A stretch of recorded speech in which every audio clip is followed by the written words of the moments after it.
আসসালামু আলাইকুম। বর্ষাকালে ছাগলকে কিভাবে সুস্থ সবল রাখবেন এবং আপনার বড়, বড় রোগ থেকে যেমন পিপিআর এ সমস্ত ভাইরাসজনিত রোগ থেকে কিভাবে রক্ষা আপনারা ছাগলকে দিতে পারবেন সেটা নিয়ে আজকে আপনার মোটামুটি একটা আলোচনা করব। আশা করি আপনাদের অনেক বেশি কাজে আসবে ইনশাআল্লাহ।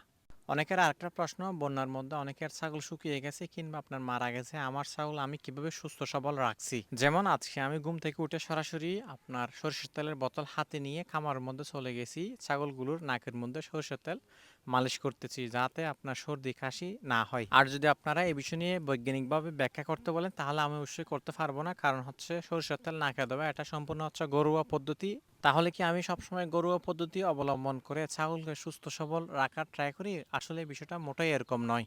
যখন আমার একটা ছাগল আপনার অসুস্থ হয়ে যায় তখন আমি ভেটেরিনারি ডাক্তারকে দেখাইয়ে পরামর্শ নিয়ে ভেটেরিনারি আপনার যে সমস্ত ওষুধ আছে এগুলো দিই। যখন আপনার ছাগলকে রোগ প্রতিরোধ ক্ষমতা বাড়ানোর ক্ষেত্রে কিংবা আপনার ছাগলকে সুস্থ সবল রাখার জন্য আমি যে পন্থাটা অবলম্বন করি সেটা আপনার সম্পূর্ণ ঘরোয়া পদ্ধতি।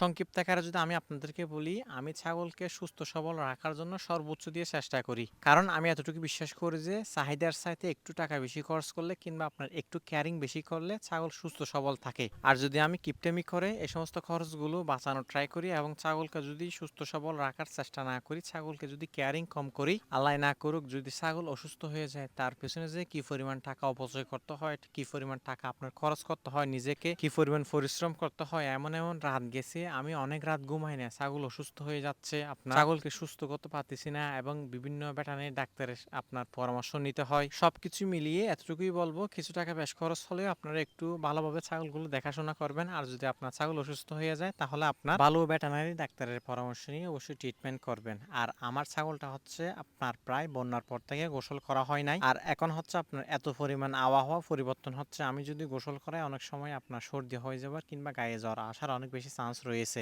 যেহেতু এটাকে আমি ফুল ফেটেনিং করতেছি, এখন কোনো ধরনের রিস্ক নেওয়া যাবে না। সেজন্য আমি যেখানে আপনার অপরিষ্কার স্থান আছে, যেমন আপনার অনেক সময় প্রস্রাব করলে পায়ের মধ্যে লাগে, ওই পায়গুলো আমি পানি দিয়ে সুন্দর করে পরিষ্কার করার ট্রাই করতেছি। আসলে আমি এমনটা বলতেছি না যে বর্ষাকালে ছাগলকে গোসল করানো যায় না। আমাদের এখানে মূলত যেটা প্রবলেম সেটা আবহাওয়া হঠাৎ পরিবর্তন হচ্ছে, আপনার হঠাৎ বৃষ্টি আবার হঠাৎ আপনার প্রচুর পরিমাণ রোদ উঠতেছে। এমনিতে আবহাওয়া পরিবর্তন হচ্ছে বেশি, তার উপরে যদি আমি প্রচুর পরিমাণ পানি দিয়ে তাকে গোসল করাই তাহলে তার শরীরের ভারসাম্য হারিয়ে যাবে। সেজন্য আমি যে পদ্ধতিটা অবলম্বন করতেছি এখন সেটা আপনার গরম পানি দিয়ে আপনার গামছার মধ্যে মেখে শরীরটা একটু পরিষ্কার করার ট্রাই করতেছি। এতে আপনার শরীরের ভারসাম্য ঠিক থাকবে, ছাগল সুস্থ সবল থাকবে, গায়ের অতিরিক্ত আপনার গন্ধটা কমবে এবং যেহেতু পায়ের মধ্যে প্রচুর পরিমাণে প্রস্রাব পড়ছে, ওই জায়গাটা আমি যেহেতু পরিষ্কার করে দিছি, এখন মোটামুটি ছাগল সুস্থ সবল থাকবে। আর ছাগল সুস্থ সবল থাকলে আপনার খাবারও খাবে, আর আপনার খাবার খেলে ছাগল খুব সুন্দর ফেটেনিং হবে। আমি এখন যেভাবে সুন্দর করে ফেটেনিং করতেছি এভাবে যদি আমি 20 দিন মতো করতে পারি তাহলে ভয়ঙ্কর একটা পরিবর্তন হবে ইনশাল্লাহ, এতটুকু আশা আমার নিজের উপর আছে। আর অনেকে আমাকে প্রতিনিয়ত নক দিচ্ছেন যে ছাগলকে কিভাবে মোটা করব, বিশেষ করে আপনার পাঠা ছাগলকে কিভাবে মোটা করব, যেহেতু সামনে আপনার পূজা।